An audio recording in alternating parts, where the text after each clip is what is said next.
Hi Pisces, welcome to Higher Source Tarot for a tarot reading for all Pisces, Sun, Moon, Rising, and Venus.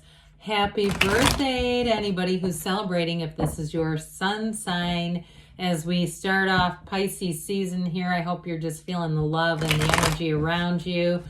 And if you're new here, welcome. I post new readings on Friday, then again on Monday. So if a reading doesn't fit, don't ever try to force it. Just come back in a couple of days. Fridays are always a general reading. So today's reading, well, whoa, that was a crack, wasn't it? We'll bring in aspects of money, love, moving, anything you could ask about.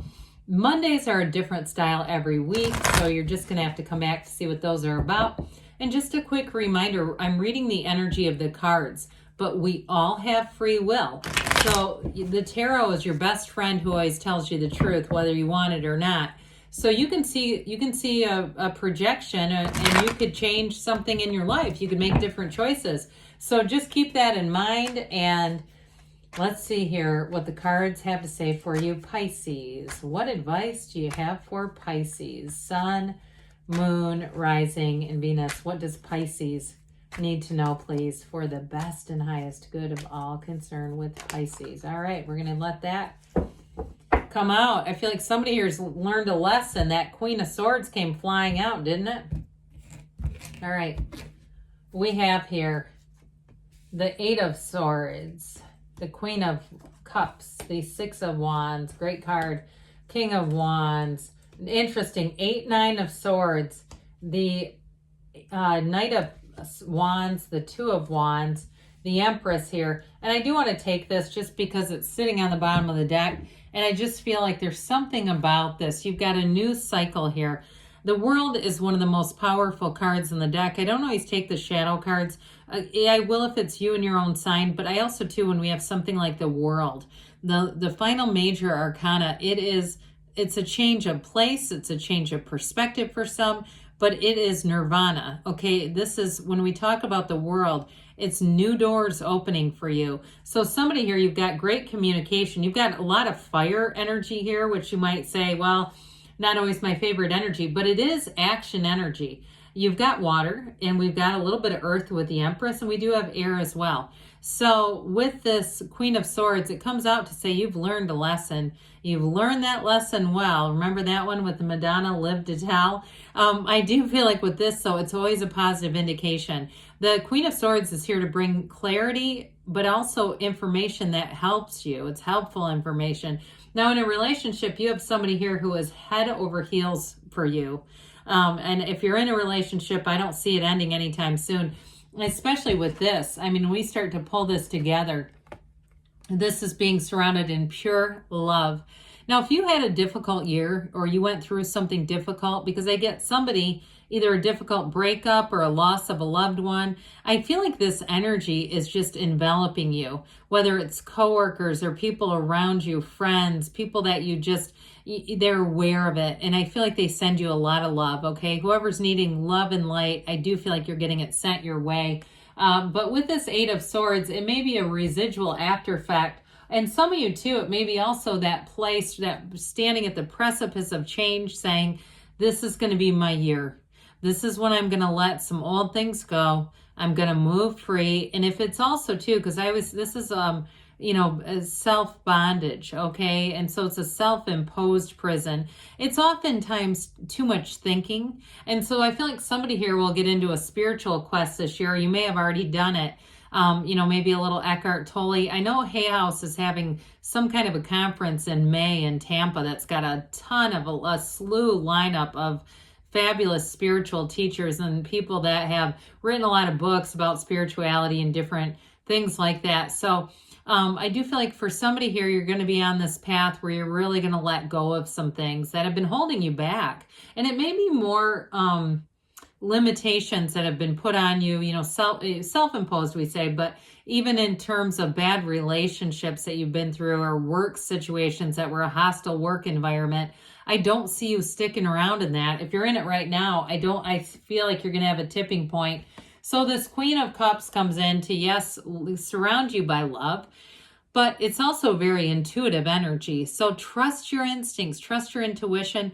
I also feel like too, not only will you be surrounded by love, but this is an energy too where you have deep connections with people, where people feel like they can talk to you about anything, whether you want to know it or not. You know, there may be some quite a bit of information confided in you in this energy, but I feel like you have a partner who's coming in this way too. A partner who really is somebody that you could talk to endlessly. And for somebody, if you are single and you have a really good friend who's like this Queen of Cups, I do feel like you have somebody else that's going to come into the picture and you're going to feel more support than you've ever had. So with this Six of Wands, this is a fabulous card in career with all these wands. I'm telling you, you're going to have a change in terms of work. This is prestige. I mean, it's victory, it's success, but it is taking the reins of success and moving forward. There's nothing holding you back in this energy. Now, it's also a fabulous card in love. And I will tell you, you've got real love here, but you have somebody who adores you. That's what this is all about. Somebody who supports you, adores you, loves you, and wants to have a future with you. So with the Six of Wands, it's moving you forward. There's no stagnation. It really is a nice counterpunch to that Eight of Swords. So with the Six of Wands, your ideas are going to be really well received. This is where dreams come true. So those of you that have been waiting on information, that Queen of Swords, it's like exactly what you want when you start seeing this together. Okay, this Queen says, hey, we're ready to move in. And the Six of Wands has you leading the procession. Okay, so with the King of Wands, this is great for career expansion as well. Wands are upwardly mobile. So these aren't lateral moves. And even in a relationship, it's an improvement, whatever it is. Now, this is also a very loyal energy. It's somebody who's very charismatic, but boy, are they loyal. They don't screw around. They're not needy for attention. They don't need to have a lot of like old contacts in their phone, and they don't need to, linger too long in conversations and make it look suggestive they just don't need that kind of attention. I feel like if they're in a relationship, this person will be very committed. They may be more of a go-getter on a personal level. So they may push themselves a bit with fitness, or if they're in some kind of a competition. I saw somebody in a basketball game. If they do anything athletic, if they're a runner, something like that, that's where I feel like they'll compete, but I don't feel like they need attention from others. That's like throwing twigs on a fire, right? Compliments are nice, but it's like they burn up fast. We can't be reliant on that for our self-esteem. So whoever this person is, I do feel like they're nice and centered. Kings are masters of the suit. So the kings don't need frivolous attention. Well, the Nine of Swords came into play to say, hey, there's nothing to worry about. This is needless worry, by the way. You've got the red roses of desire and the 12 signs of the zodiac here on this quilt. So it's just saying that you're surrounded by positive energy. And with the nines, they're about accomplishments, attainments, realizations, and new beginnings. But they're also about clarity.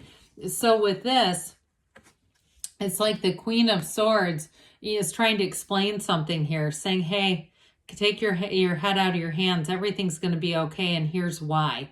So I do feel like you get information that's going to alleviate the pressure of this Nine of Swords that it can do. We just don't want to let this get bigger. And if somebody too, I feel like somebody may have taken something out of context, misunderstood something. So if you had a restless night of sleep, like you kept waking up and you knew it was anxiety over this, what ended up being a misunderstanding, you're coming through in this. Okay, I just wanted to tell whoever that is, because I do get that it was more of an isolated incident than an ongoing thing. So with this Knight of Wands, this says go, go, go. So with a job, like I said, with the Six of Wands and that King of Wands, you're going to have expansion. And so if you're in any kind of sales or something like that with this Knight of Wands, you may have an opportunity too to transfer. I get that for somebody to a different location. And if you've been wanting to move with that Two of Wands, you'll end up doing it. This makes life exciting though. It really is that supercharged energy that says, to hell with it, we're doing it. And it's fun. The Knight of Wands, Knights come in of service. So this one comes in to take action, to bring expansion into your life. But there is focus here in the right use of will with the Wands. So the Speaking of which, the Two of Wands is the visionary of the tarot. He holds the world in his hand, but he wants a bigger world. So twos are about partnerships. And like I said, especially with the Queen of Cups and Empress that's here, there's somebody who really loves you. And so this is about making plans for the future for some of you. If somebody's planning a cruise, I get that. Somebody taking a cruise, making plans, but feeling the excitement of it all. You know, planning out an itinerary, that sort of thing. So with this, I feel like there's no downside to it. It's all about growth and expansion. And here we go with the Empress. The Empress is the path to the heart. She's surrounded by wheat and by fruit trees and all kinds of growth because this is abundance. The Empress, we know, is ruled by Venus, and it's love, it's success. She's also luxury. So with this, she is fertility too, by the way. She's the mother of the tarot. So for some, the first energy I got is you feeling loved, you feeling nurtured. If you're having a hard time or you've been through something challenging, there are lots of people who love and support you. I just get that. But others of you too, if that's not you, I do feel like as you step into this energy, your life is about to expand in many ways, but you'll be feeling this groundedness, this loving energy around you. So go with it, because the Empress is the multiplier of forms and ideas. It's a wonderful energy to have. All right, what else does Pisces need to know, please? Advice for Pisces. What messages do you have for Pisces, please? Advice for Pisces. All right, we have here trust. Trust the universe hears you and wants to have you expand. Ask your angels. Ask and they'll tell you. Helpful people, okay? So like I mentioned before, that came in right at the beginning. Perfect timing. And now we've got reconsider. This card's been coming up a lot. Now, sometimes with reconsider too, we don't want to overthink it, but allow yourself to be anything. Allow your life to be beautiful because anything is available to you. So good things are on the way for you, Pisces. I love you, and I'll be back again soon.